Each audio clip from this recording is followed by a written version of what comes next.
about them dogs? Go dogs, go dogs, go dogs, go dogs. Sit. How about them dogs? Go dogs, go dogs, go dogs, go dogs. Sit.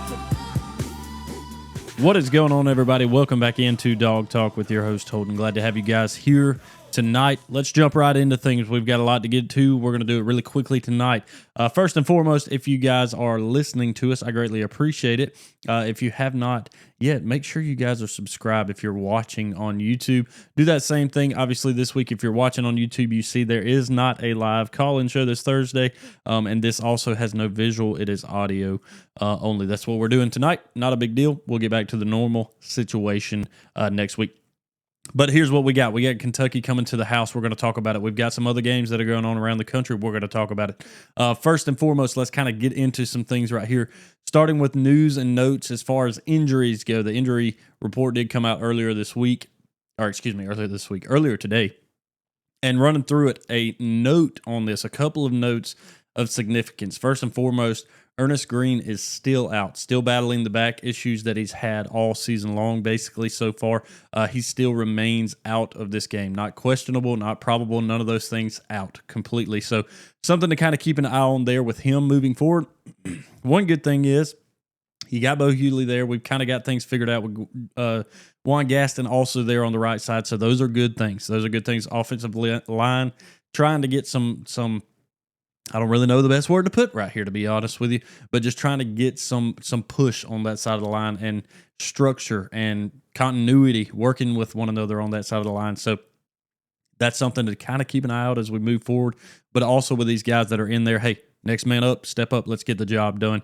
And then most notably outside of that is Taylor Taylor, the guy who, unfortunately, I hate for this to kind of be the comparison, has had a few catches for us this week or this year, and unfortunately battling an injury right now. Had a upper body injury here on Thursday's practice, and he is going to be out of this game.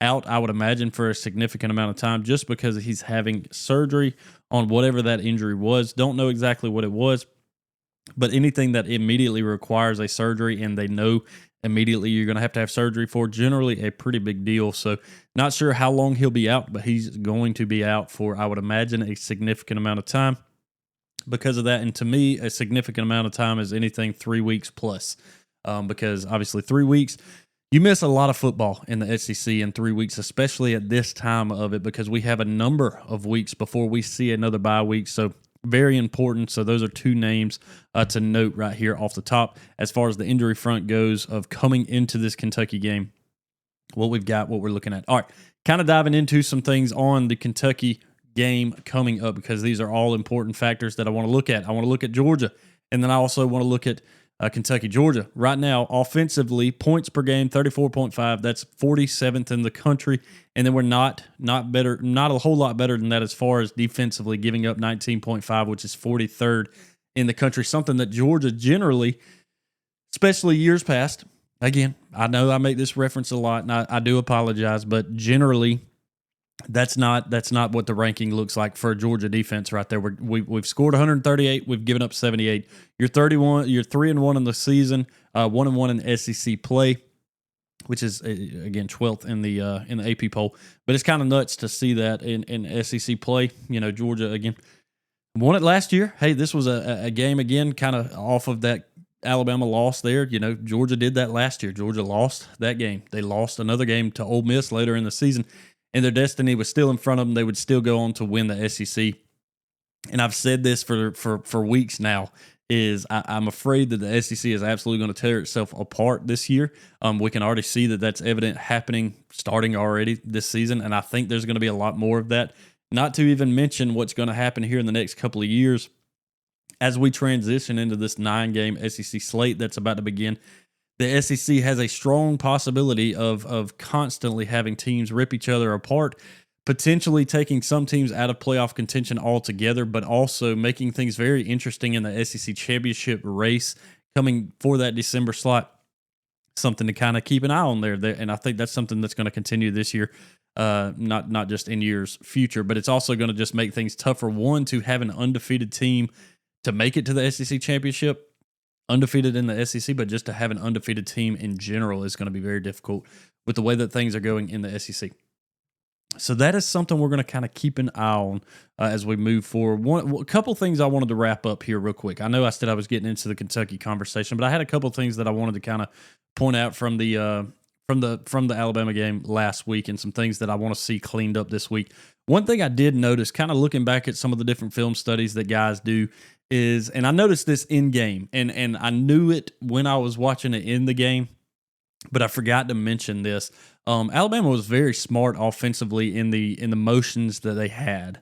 Not emotions, but motions. Motioning a man left, right, here, there, or the other. Because what I noticed a lot of times in these games, or in this game, we've had a lot of conversations since about how Georgia was never getting in the face of Mac Jones. Oh my goodness, that's awful. Anyway, Ty Simpson. But the truth of that is there wasn't enough time. The guy was playing great football. He was out of his mind, throwing well on time and getting the ball out quickly. So you didn't have a lot of time to get back there first and foremost. And then other times when we were back there, it didn't matter because he still made the throws necessary. But something I noticed in game, and then it reminded me of it watching film and everything afterwards, was when they would put motion. And a lot of teams don't do a lot of motion on the road. They don't do a lot of moving or anything like that. Georgia is particularly one of those teams who doesn't necessarily want to move a lot when you're on the road, just to keep from having any kind of obviously false starts, penalties, or anything like that happening in these games. But one thing I noticed was they moved a lot, and it was effective for them, because I would see us have a little bit more of a loaded box, and they would move a guy across, and instead of that loading the box on the other side, or it could do that, it would swap sides if we were in a zone coverage, and it pulled a lot of guys out of plays that were coming their direction. So, for instance, not going to give names necessarily, but if you had a guy that moved across the line, all the way across the line, the entire offensive line from right side to left side, all of a sudden you'd have a linebacker that would move, or you'd have a corner that would slide out a little bit further, and then a play would come his direction, but he'd be kind of moved off of not being able to make that play because of that, or not being able to be the guy who you wanted rushing in because they moved this guy off. For, let's just say Chris Cole, for example. They move across. Chris Cole's probably blitzing in at this point, gets a move. All of a sudden, he's got a play back, and all of a sudden, he's moved into more of his own coverage instead of being able to rush the passer at that. And I think they did an elite job at that, of moving guys around, and it would take one guy here or one guy there, and it would kind of move them out of being able to make a play that I think was effective for their offense.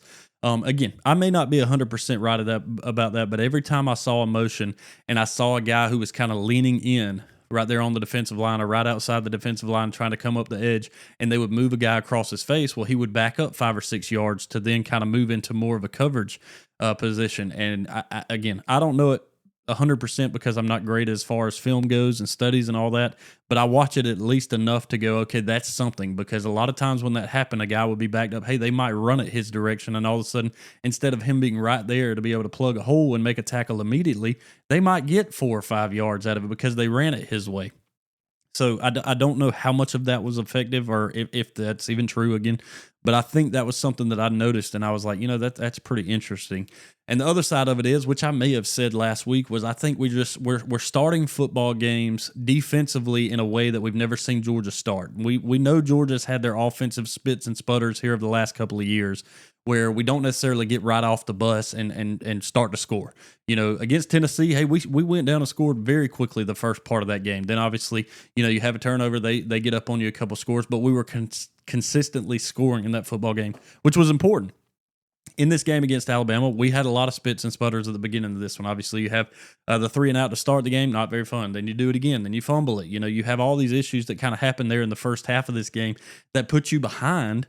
So offensively, you really weren't getting things going. But then on the flip side of that, if defensively your offense isn't doing anything, and then defensively you're giving up a lot, that makes a game very, very difficult. So that's one thing I definitely want to see coming into this football game, is our defense not being on their heels, but being on their toes, because that's something I tweeted out that I think kind of looked like what it was. We were coming into these games, it felt to me at least, and it shouldn't feel this way, that we almost didn't seem prepared for these games when we come in defensively, because what it is Georgia is elite, in my opinion, of adjusting quickly, not waiting till halftime to make adjustments. Because if you wait till halftime in this football game that you just played this past weekend to make adjustments, you're getting beat a lot more than what you were at that point in time, which I think we were down by 10 there at the half, 24-14. So you were very well in that football game. But if you don't make those adjustments earlier than that, now third down, we still had a lot of work to do. But if you don't make those adjustments more, you get beat by more. So the good thing is we do adjust quickly. But my question is, why are we coming into the game where we're having to make so many adjustments that we fall behind? We fall behind immediately because teams are having a lot of success on our defense early. Now, later into the game, they don't have that same success for the most part. I'm not going to say entirely because we know what happened in that Tennessee game. But why is it that we come into a game defensively right now on our heels instead of on our toes? That's the question that I kind of have coming into this Kentucky game, which this should be, knock on wood, this should be a easier opponent to be able to try to fix some of these woes that are going on. But why are we starting a game on our heels? That's something that I have never seen Georgia's defense do, especially here over the recent years that we've had and been able to watch these teams. Why are we starting on our heels? Why are we having to make adjustments early? And listen, I get this part of it. I know you're saying, hey, you don't know what they're throwing at you, yada, yada. I agree. I get it. I understand that. You have to make the adjustments on the fly for what's happening. But why is it that we don't come into a game with enough of a mentality of, hey, you're not scoring on these guys. It's not happening. We've got a game plan for you. Put up your best shot and see if you can get through us. But we don't do that. It's almost like we come in with our again, same analogy here 46,000 times, but we're coming in on our heels and we're seeing what they're going to give us, and then we make the adjustments and we slow them down. But case in point, this last weekend, it was too late. You let up the points early enough to where you should have been back in this game. Now, here's the other part of this, which I failed to mention this last week. You played a B-, C+ football game, and Alabama played an A+ football game, especially in the first half. I would say maybe A- in the second half, and you still only lost by 3 to a team who it turns out to be pretty doggone good, which is a good thing. I think that they walked into that FSU game at the start of the season and played basically D+ football. And they still, it was 31-17, I believe, the final. But I think they also walked in that game thinking this is the same FSU team that was 2-10 a year ago. And why would you not? Why would you not walk into a football game against a team that you know was awful last year and think, hey, we got this in the bag? Again, that's happened with Vanderbilt, and you see what happened with that last year. You see where they are this year. They're a lot better football team. So is FSU. So I'm starting to think more and more of, hey, this team is actually good that came to Sanford Stadium last week. I think that team is actually very good, and they played exactly that way, and we did not. The good part of that is we are a young football team. We are a very young football team, and the fact that you can play a B- kind of game against a team who played an A+ kind of game, and you can still be in that football game at the end. And by the way, you left probably, in my opinion, I don't know, at least 10 points on the board, and you lost by a field goal.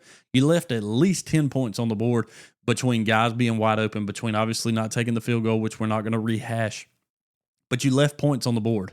And they might have left 3 on the board, but the dude shanked it somewhere else, right? So I see that. And they obviously left another touchdown on the board too by a drop. But so in that case, we left 17 points off the board, basically. That could have happened and could have been a difference in this football game. But my point is, when you start it with your hair on fire defensively, and you're not allowing these teams to move against you the way that they were able to, especially on these key third down opportunities that they had, it's going to be a long day. So that's something I want to see from Georgia moving forward, is to not start on our heels. I want to start on our toes and dialing in on them. And maybe we had such a great game plan together and they just executed so elitely where they beat us and they were better than us at that. And if that's the case, so be it. That's just the team that you're going to have this year, and you're going to have to settle for a 10-2, 9-3 kind of season if that's the case. But I don't believe that that's the case. Personally, I don't, because yes, this team is young. Yes, they've got things to learn, but there's so much talent on this team, which I understand that talent doesn't necessarily mean that you win all the games that you have, because you can have all the talent in the world and still not win a national championship. Case in point, I still believe that 2022-23 season that Georgia was left out of the playoffs, I think that was still an opportunity, that Georgia was probably the best team in the country. They just so happened to lose one football game, and they also lost it by a field goal, and that was enough for them to deem them not capable of winning a national championship and not able to be in that running. So talent doesn't always mean that you get to win them all, but there's enough on this team that I think that actually play hard and are hard-nosed football players who will do anything and everything to play for the University of Georgia, and the heart that they play with, that's the difference in talent and actually caring about what it is that you're doing. Not caring about what it is that you get from doing this, but caring about what you do. And that's what I think a lot of these Georgia football players are. That's what I think they believe. That's what I think that they do. And losing that football game hurt this team. And I think that's also an important thing moving forward, because if it doesn't hurt you, why are you here? If it doesn't hurt you, why do you show up the next week and why do you want to play for this team, right? And I think that's something that is a great culture that has been set at the University of Georgia, that you're not just coming here. You're not just coming here to make money.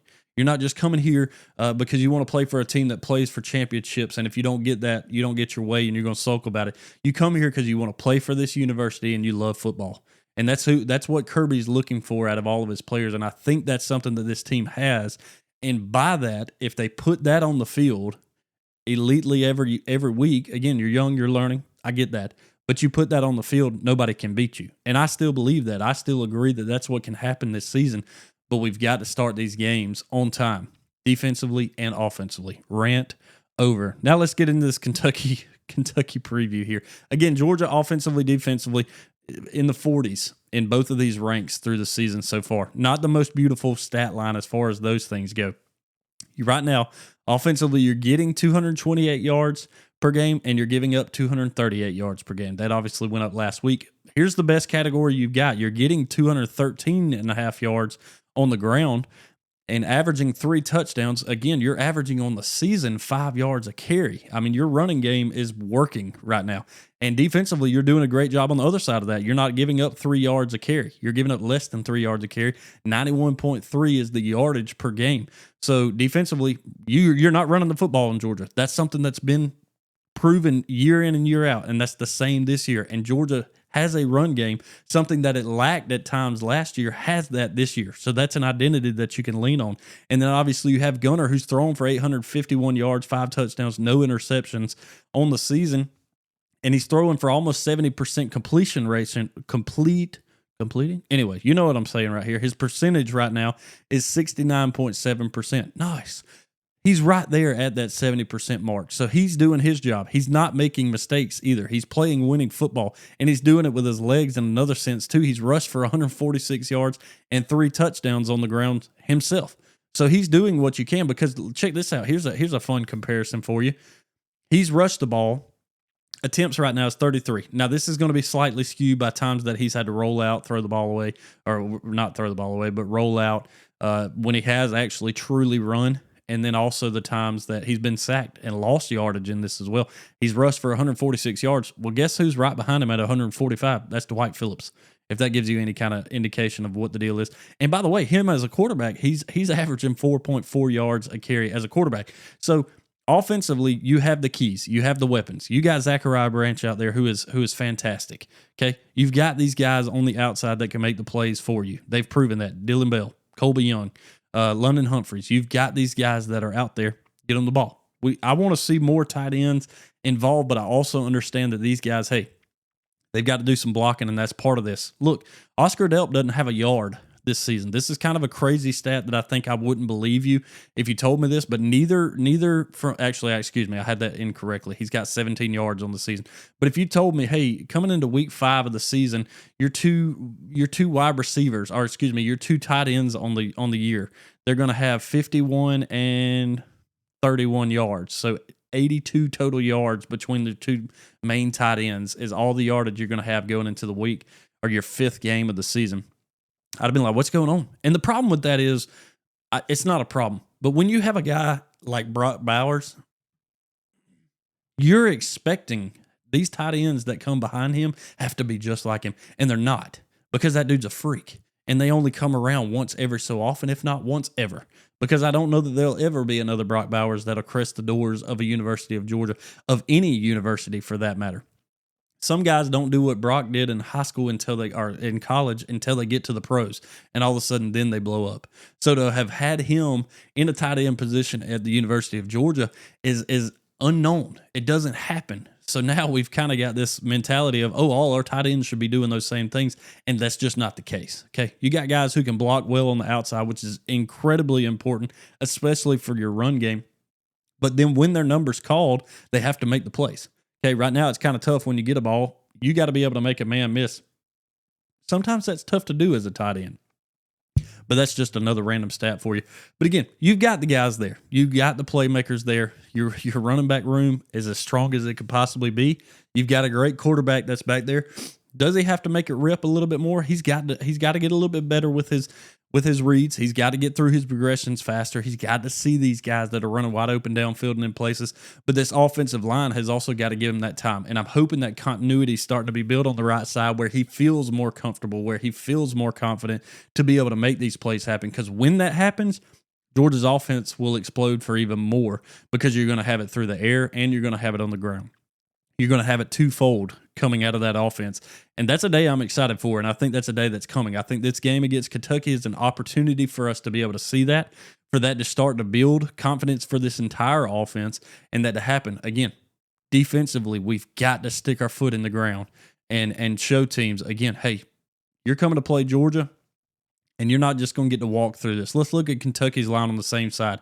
Their points per game is 27, okay, and they're giving up 26. So essentially, it's a 1 point difference. That's 80th and 82nd in the country. They're 0-2 in the SEC right now. They're 2-2 overall. Their schedule. This is how it's lined up so far throughout the season. They beat Toledo 24-16. Not the most beautiful thing, right? Then they lose to Ole Miss 23-30. Pretty close football game there, to be honest with you. Then they beat Eastern Michigan, that's two MAC teams. Kind of crazy they played two MAC teams there. Beat them 48-23. Again, gave up a lot, but they did score a lot. And then they go to South Carolina and they lose 35-13. Okay. I think the only good thing is, let's see, I guess they didn't have a bye. They played last week too, so they had to go to South Carolina in that one. They lost it. They got thumped pretty good in that one. You're also working on essentially a backup quarterback there as well. You know, you don't have a guy in a seventh-year starter that I think all of us in Zach Calzada would think is going to be the guy. He's not. You know, he's thrown for 234 yards. He's like 47%. So and one interception, no touchdown. So get him out of there. They put in Cutter Boley, and he's thrown 402 yards, 2 touchdowns, 2 interceptions, 53%. So you're not getting elite play out of your running backs, or excuse me, your quarterback there. Offensively, this is what they look like. They're throwing 159 yards through the air. And defensively, they're giving up 250, so Georgia should be able to do whatever it wants through the air there against that defense, and we should easily be able to stop their passing attack, if you even want to call it an attack. Here's where they really get most of their drives going, and that's on the ground. They're offensively 188 yards, but they're giving up 147, so again, same thing. Georgia should be able to run the ball all over them and throw it all over them based on just the numbers, but it's still got to translate to on the field. But that's what they're going to attempt to do, is run the ball on you. And the good thing is Georgia has a defense right now that you're not going to run the ball on. So this lines up very, very well for Georgia to be able to take care of business in this game. Now, I know on the Russian side of things, I don't know Dante Dowdle. I don't know if he's playing in this game. I've seen some things that he's questionable coming into this, and if he's not there, that might be tough for him. But more than likely, I think he is going to be in this game. I'm trying to see. They had a defensive guy too that I think was injured on the injury front that might be down. That's DJ Waller. I don't know if he'll be in either. That's another one. That's a Michigan transfer for him. So without him on defense, that also kind of hurts the back end as well. So that's really all I've got on this. I don't have a ton to be able to dive through with you guys because I don't think there's a ton that we need to dive through with it other than the things that we've talked about. We know what we've got to do. We know the team that we have. I believe in this team. I know Kirby does. And I know he knows what's happening at practice, so we don't have to question every little thing. But we also don't have to lose our minds over the game that happened last weekend that, again, you lost by a field goal. Does it suck to lose to them? Yes, trust me. I've already soaked in it enough knowing, hey, why can we not beat this team? I hate losing to them with a passion. Trust me, I hate that. But I also understand, hey, it's time to pick up and move on, okay? It's time to pick up and move on. We got another game, another fight to fight this week, okay?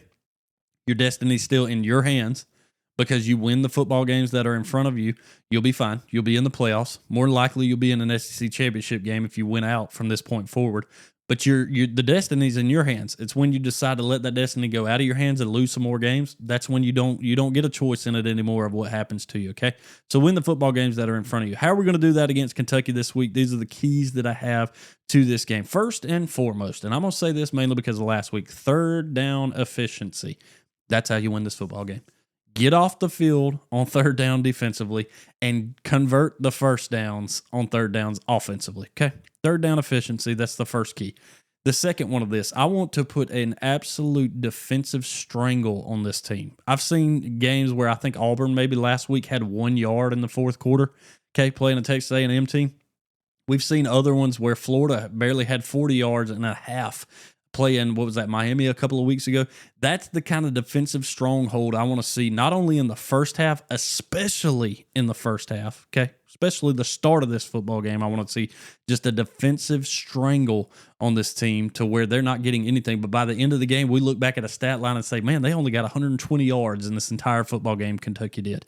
That's the kind of defensive strangle I want to see us put on a team and everybody look and go, okay, even though it's just Kentucky, Georgia showed the fight and the grit that they actually have. That's key number 2. So third down efficiency, defensive strangle, and last but not least, this is on both sides of the ball. Impose your will. In the trenches, impose your will. Get in the face of the other quarterback. Get some sacks. Let's get some pass defense, or excuse me, some pass rush going in there. On the offensive line, lean on those dudes.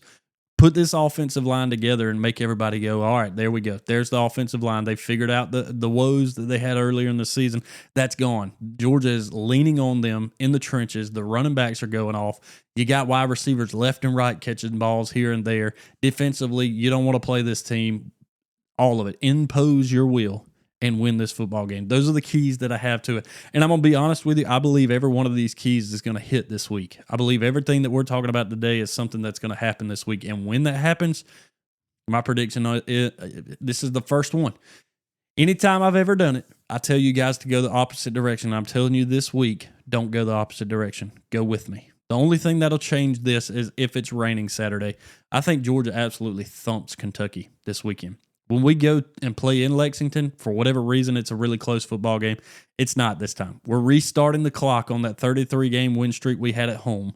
We're restarting it this Saturday. I've seen a bunch of different Georgia people posting that here and there. But it is true. Okay, it is true. The last time Georgia, I think, lost at night in Sanford might have been to Kentucky years and years ago. It wasn't even the 33 games. Obviously, the 33 game ended to South Carolina, but that was a day game. But the nighttime was different. Now, this game's at 12 o'clock, so that part doesn't necessarily matter. But it gets to restart right here, and I think Georgia thumps them 45-10. Normally, I would tell you, hey, the spread on this one's like 20.5, and I would tell you, go against me because I'm taking the spread on this one, but I'm not joking you. This would be the one time I would say stick with me because I really think, unless it's raining, if it's raining, we probably don't cover it because everything will get very conservative. But you'll still run all over me, even though it's raining on the ground. But 45-10 is what I got on it. I think Georgia puts a thrashing on it and starts to lean and impose their will on a team. And I hope that that's a stepping stone to next week when we move into the next game. So that's what I got on it for you guys. Some of the picks on the week I'll go through after we go through looking at some of these other games that are going on. Sam Houston, New Mexico State are playing right now. Again, obviously this is Thursday. Even though it's not a live call-in show, it is still the show for Thursday. Friday, you don't really have too much. Maybe West Virginia BYU will be fun to watch. Colorado State, San Diego, if you just want to stay up till 1 o'clock in the morning Saturday. Obviously, Georgia, Kentucky kicking off there at 12 o'clock ABC in Sanford Stadium. Again, that spread is actually 20.5. I nailed it. 5-0 Iowa State, number 14, traveling to 3-1 Cincinnati, also at 12 o'clock. Cincinnati's actually a 1.5-point favorite at home in that one, even though Cincinnati's not ranked. Very interesting. Wisconsin at Michigan. Illinois, Purdue. That's an interesting one. Boston College, Pitt, and Pitt's barely favored in that. Clemson, North Carolina, Battle of the Mid happening here. 1-3 Clemson, by the way. 2-2 the North Carolina. Kansas State, Baylor, that'll be a fun one at 12 o'clock to flip back and forth for. Slowly and quietly, 4-0 Navy taking on 1-3 Air Force, also at 12 o'clock. Army UAB, 12 o'clock. What a 12 o'clock slate. There's a lot of games happening at 12. Wake Forest and Virginia Tech might be a good one. Who doesn't want to watch Campbell play NC State at 2 o'clock? Oklahoma State, Arizona. Penn State, UCLA. Poor UCLA. About to get killed in the Rose Bowl. Here's an interesting one. We start to get some of these interesting ones in the SEC. Number 9, Texas, 3-1, traveling to Gainesville to play Florida, 1-3 at 3:30. That line on that's only 4.5. And I'll be honest with you, this is a great opportunity for Texas to either arrive or struggle mightily. Because I will at least give credit to Florida on this. Their defense has not looked bad. Okay, their defense has looked good. Their offense has just looked abysmal. And honestly, Texas's offense has not necessarily looked great either, to be honest with you. I don't care if Arch is thrown for 900 yards and 9 touchdowns with the 3 interceptions that he has. I don't think that offense is doing much. Here's the only problem, though. I don't know that you get DJ Lagway playing for Florida this week. That could be a problem for them, but we'll see. And then probably the biggest game, not the biggest game, but it's a huge one this week, is Vandy and Alabama. Number 16 Vanderbilt, 5-0 by the way, 1-0 in SEC play. Traveling to number 10 Alabama, 3-1, 1-0 in the SEC. Alabama is a 10.5 point favorite. Can Diego do it again? Check out his line, 12-11 on the yardage, 13 touchdowns, 3 interceptions. He also leads the rushing category for both teams, 48 carries, 294 yards, 2 touchdowns. Dude's balling out. He's balling out up there. Can he do it again? That's the question, 3:30. Boise State, Notre Dame. Virginia, Louisville. Louisville is a favorite at home. Washington, Maryland. We get down to some of these later in the afternoon games. Syracuse, SMU. SMU is actually favored big at that one at home. Kind of surprising. All right, let me get to some of these other ones. Michigan State, Nebraska, maybe if you want to watch that. Texas Tech, Houston. I think that would be a good one just because Houston and Texas Tech are both undefeated. I think Texas Tech will take care of business there at 7 o'clock. South Alabama, Troy. Let's go Troy, even though they're not favored at night at home on that one. Minnesota at Ohio State. Ohio State big in that one, 7:30. Here's the big one that night, also 7:30. There's a couple of them here. I'll be flipping back and forth between these. Number 3, Miami, 4-0, traveling to number 18, Florida State, 3-1 on the season. That one is in Tallahassee.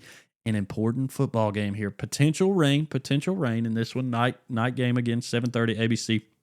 Miami, a 4.5 point road favor at this one, okay? They're on the road, and they're favored 4.5. So that essentially means Florida State's getting that, so they think they might win it by that. I don't know. We'll see. That's a pretty interesting one there. This is a get-right game for Florida State to come off of the loss last week. And then you get Mississippi State 4-1, traveling to number 6, Texas A&M 4-0. A&M's a 16.5 point favorite in this. So I'm going to tell you what, Mississippi State's offense has not looked bad, and their defense is good too. Texas A&M has a really good defense, and their offense kind of spit and sputtered last week, so very questionable of what is going to happen in this game. I really don't know. I really think this could be like a 24-17 kind of finish, to be honest with you. I think this one could be really close, but we'll see. Colorado, TCU later, Kansas, UCF, Duke, Cal. That's pretty much all we got on the week. So picks on the week go like this. Georgia over Kentucky. I'm taking FSU to upset. Is that what we want to call that? Miami? I guess when you have a top 25 team beating a top 5 team, it's considered an upset, but I think this is a get-right game for FSU to kind of bow their necks a little bit here. I've got FSU in this one over Miami. Vandy, Bama, the rematch from last year. I'm going to be honest with you. I think Vanderbilt looks really good this year. I think defensively they're doing things okay, but I don't know if that's going to be enough to slow Alabama down, especially if Alabama plays the way they did last week. Very interesting. Obviously, this one's in Tuscaloosa. Also, that makes a little bit of a difference. Not necessarily that playing in Vandy last year made a lot of a difference, to be honest with you, because, again, Vanderbilt has just kind of been one of those schools over the last couple of years that half of your fans are there. So it's kind of half your stadium anyway. So they kind of lost halfway at home last year, but I digress. I just, honestly, Vandy's offense has looked great too, but I just don't know. I don't know that they can slow Alabama's offense down enough. Here's the good thing. If Alabama beats them, it's going to be a lot of explosives through the air. And Vanderbilt kind of has that same explosivity through the air this year too. Diego's not just doing it with the legs, he's throwing it as well.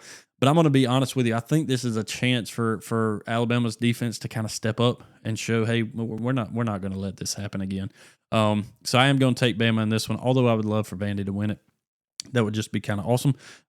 So Georgia, Kentucky, FSU, Miami. I got Bama, Vandy, and then Texas A&M over Mississippi State is what I'm going to take in this one. Again, I think this is a little bit closer. So if I had to pick like a spread, I would take Mississippi State plus that 17.5, I think is what it was. Let me look back at it real quick. It was 16.5. So either way, I think I would take that. I don't know that A&M will beat them by quite that much, but I do think A&M wins this game. But again, 24-27.